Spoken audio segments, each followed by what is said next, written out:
gestire l'emergenza idrica che purtroppo è sempre più grave.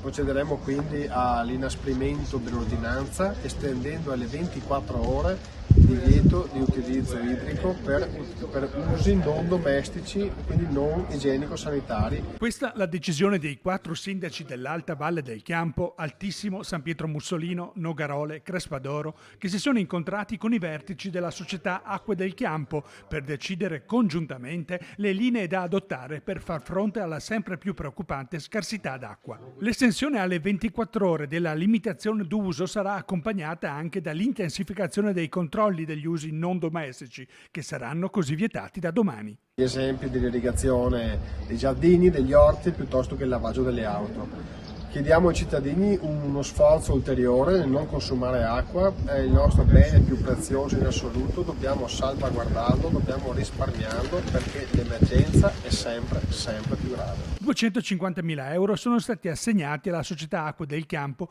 dal neocommissario all'emergenza idrica regionale Luca Zaia per ottimizzare il più possibile l'approvvigionamento delle sorgenti di Crespadoro, Durlo, Campodalbero.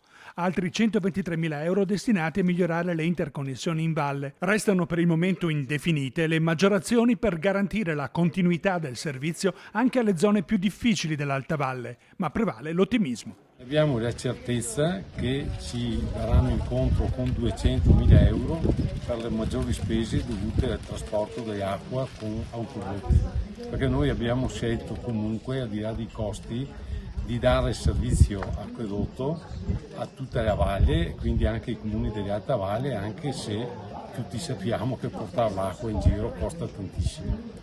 Però pensiamo di far fronte a questa emergenza.